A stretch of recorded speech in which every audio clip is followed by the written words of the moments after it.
Hello everyone, myself Rashika Kulkarni, Assistant Professor, Patel Institute of Science and Management, BCA Department.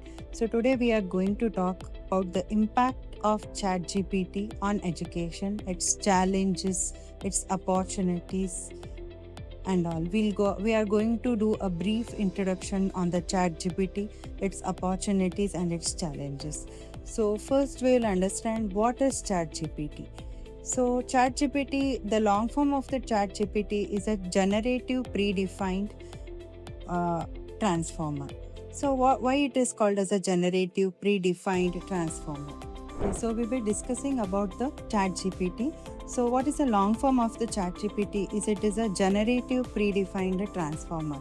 So why it is called as a generative? Generative it is why it is called as a generative in the sense every time when we use a ChatGPT, we will get a new content about it. So if I am searching about something related to the some of the content, first I search, I will get a different content. Next, when I search the same thing, I will get a different content. This is what we call it as a generative. Then predefined, already everything is predefined in the Google. Okay, and it is not a supervised. Whenever the term chat gpt or the AI will come, we have two things over there, that they are the supervised and the unsupervised learning. Supervised in the sense somebody will be there to support the things, but in the chat gpt we call it as a unsupervised learning, because it will learn on its own. It will take the images, it will take the text format, it will learn on its own and it will give us the output. So that's why we call it as a predefined. So that is, we call it as a unsupervised learning. Then coming to the transformer. So why we call it as a transformer? Because it will take so many big chunks of data and it will process it.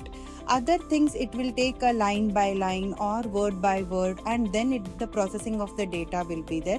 But in the transformer, in the chat gpt, it will take the bulk of the content and it will transform. That's why we call it as a chat gpt. And why it is called as a chat gpt? Chat, why the word is used? Because and there will be a, whenever we give any content to the chat gpt, it will give us a response back.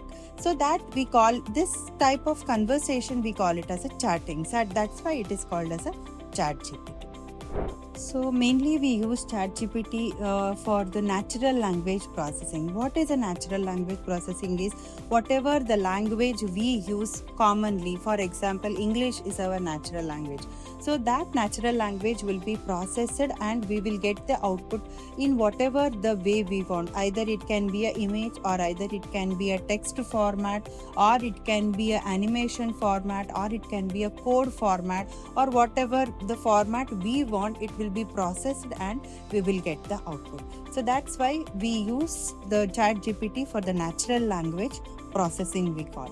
Then coming to the advantages of the chat gpt is, it is mostly used by so many students nowadays, and so it is mainly used for the teachers by doing the lesson plans, and by creating the quiz, and by giving the questions in a different format, by framing the questions in a different format.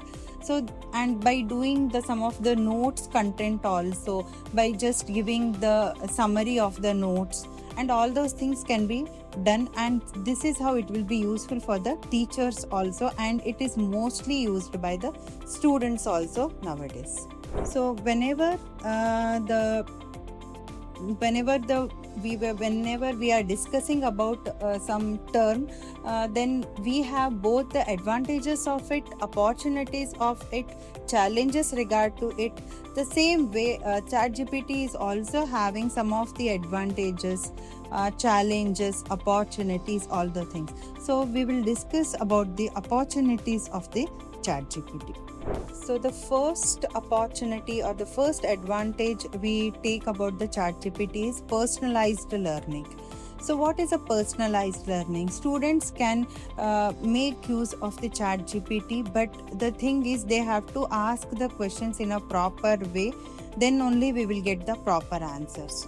They should know how to ask the questions, how to give the input to the chat GPT, whether it should be a descriptive way, or it should be in a summary way, or it should be in a tabular format, or how in that way they can learn on their own the things that we call it as a personalized learning. And in the personalized learning, they can give so many mock tests also on their own, so that they will be ready for the exams. The second opportunity or the second advantage is it is supported for the teachers. So the teachers also can make use of the chat GPT for different things, like they can prepare the notes, and they can prepare the reports with the help of the chat GPT, and they can collect so many information related to the same topic, and they can conclude the things, then they can give it that conclusion to the students. So there are so many ways, and it will improvise the productivity of the teachers also.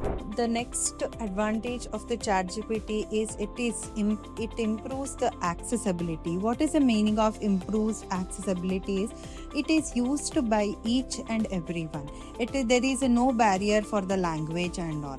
If some of the students will be there who will enter the profession and all, like student when they enter for the degree or the PUC, so some students will be hesitated to ask the teachers about the questions and all. So what they can do, they can use the chat GPT. They can build the confidence, they can make the use of the topics, they can study and come, or they can just read and come, and they can ask the questions in so many languages also. That's how they can accessibility is there with the chat GPT. And the last one is it is mainly used for the creativity and the research. So nowadays creativity in the sense, the students, there are so many things, like they can download the images from the chat GPT. With that image they can write a blog on it, or they can do so many things on the creativity is there with the chat GPT. And the second one is research. It is most widely used in research. It is not like we are using it 100% for the research. We are collecting the information from the chat GPT, and we are converting it in our own language, and we can write the research papers on it. So these are some of the advantages of the chat GPT in the education. So next we will discuss about the challenges of the chat GPT in education. So the biggest challenge is plagiarism, or students nowadays, for example, we can take students nowadays, what they are doing, if the essays are given for example, some 5 essays are given for the exam purpose, what the student will do, they will not think and write the essays on their own. They will go to the chat GPT. They will ask the chat GPT for the essay on the particular topic, and the chat GPT will give the essay, and they will study the same essay. So because of this, what is going to happen is, all the students who are writing the essay, some or the other way, it is similar. So this is not the correct way of using the chat GPT, and it is one of the very much challenge we face nowadays. And plagiarism. See, everyone are using the written papers, and they are copying and pasting it. They are not writing on their own. So plagiarism is also one of the main concern or the challenge in the chat GPT. The next challenge is we are very much dependent on the chat GPT. For example, nowadays, if the student is solving any maths problem or the trigonometry problem, if he has stuck in some of the steps, he will not think about it how to solve the problem, how to go to the next step. he will anyway every student nowadays is having their mobile phones and it is connected to the Wi-Fi and all. So they will go to the chat GPT and they will see how to solve that problem. So this way the student will lose their thinking ability and all. So this is also one of the main concern or the main challenge related to the chat GPT. And the last challenge we face with respect to the chat GPT is, see, we can't tell that whatever the information we get from the chat GPT, it is 100% correct.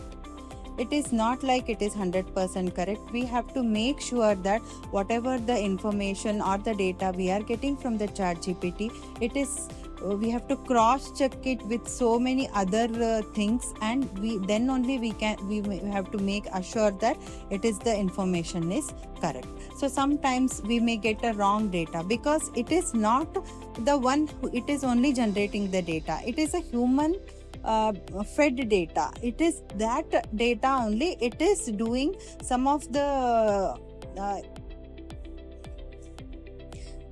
whatever the data human has fed into the web into the whatever the data the human has fed in the server and all, that data only the chat GPT is taking, and that data only it is making the changes here and there, and it is giving the information to the people. So we can't tell that all the data whatever the chat GPT is giving, this it is not 100%. So this is also one of the main challenge in the by using the chat GPT in the education purpose. So then coming to the conclusion is, see, if it is not like we don't have to use chat GPT. We have to use chat GPT. We have to use the AI tools which are there in the market, but there should be a limit for that. We have to think over the some of the things, and then we have to conclude the things. So the conclusion is, use the chat GPT wisely. Thank you.